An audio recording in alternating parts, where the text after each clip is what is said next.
Okay, I thought I would spend some time talking through our formation for this fall. This is for the 2015s, playing 9v9 this fall. I looked for a video that would explain this already in good detail like I did last spring. I didn't find one that I loved, so I just thought I'll just make my own. So I'll try to be brief here. Basically, it's going to be a 3-4-1. 3 in the back, 4 midfielders, and 1 striker up top. We're going to call these just a right defender, center defender, left defender, left midfielder, 2 center midfielders side by side, and a right midfielder, and then a forward or a striker up top. In practice the other day, I called these more wingers. I think I'm going to switch that. I'm actually just going to call them wide midfielders. I think that's going to be clearer. And remove some confusion there. So that's kind of our starting position. If you notice, this will be our starting position when we defend.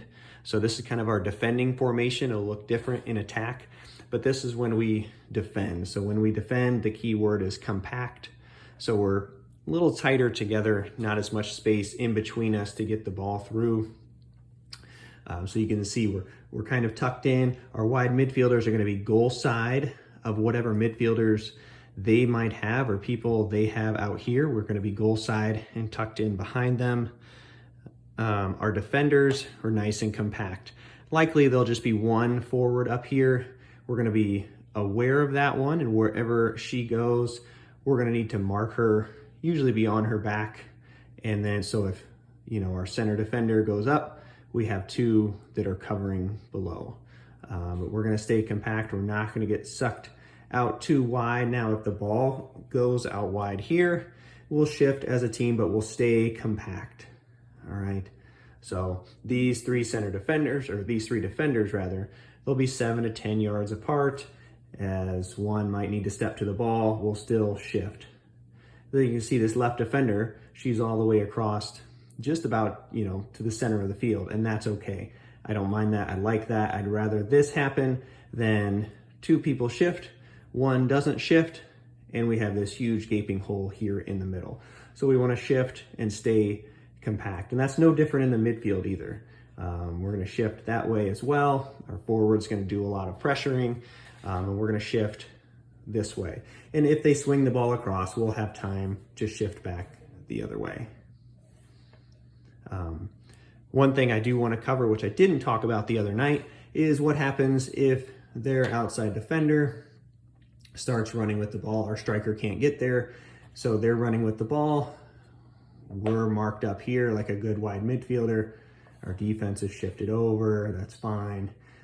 In our old formation, when we played a 4-3-1, we had an extra player in the midfield. And we would solve this by a midfielder popping out. We're not going to do that now with this formation because our extra player is generally going to be in the back. So when this happens, it's going to be our wide midfielder that jumps it because we do have this in cover. Makes sense? We'd rather have that happen than our center midfielder leave and leave somebody open in the middle. That's less than desirable there. So that's how we're going to solve that situation. And we'll talk through that some more at practice as well. Now, this is when we defend. We're compact, nice and tight. Now, we win the ball. What happens? We're the opposite of compact. So we want to spread out, get our shape this way. And even then, we want all of our wide players really to push up a little bit. So our wide midfielders almost become like forwards. Our wide backs, they're definitely not becoming midfielders, but they're pinching up here to create a little bit of a shape here with the center back. Now the center back can come here and support. They can support, always an option. So we've got lots of good spacing here. When we win the ball, doesn't matter where we win it, we want to be the opposite of compact. We want to spread out. And so that's a big shift. We're compact when we defend. When we win it, we're a little bit more, almost like a 3-2-3 when we win it. I want these wide midfielders to kind of find that space, usually behind their wide midfielders on the other team. Center midfielders, when we attack, it's going to be all about balance. So I might switch this and end up making it more of like a attacking mid, defensive mid, but I'm going to try it this way to start. And it's more about balance. So if one is attacking out here, the other has to stay home in the middle to provide that balance. Same thing if it shifts out to this way. I want the other one to provide that balance. We can't be both sucked across like that. So we have to kind of keep that in mind. If that starts happening too much, then I'll be a little bit more stern with that, and I'll just designate people to do that. So that's that. Now again, let's say we lose the ball, then again we're back, we're nice and compact, and so on and so forth. I think that's a large part of what I wanted to cover. Again, this should be mostly review from what I talked about at practice the other night, and everybody was there, but I know sometimes people need to hear it more than once, and that's fine. That's why we're doing this. This new formation will help us get our wide players to think when we're attacking, when we have the ball, when we get the ball, our wide players should be thinking, I'm going to try to get across it. Before, these were more fullbacks, and they had more defensive responsibilities. It was harder for them to attack in that way. This new formation should allow them to get forward more, get crosses off.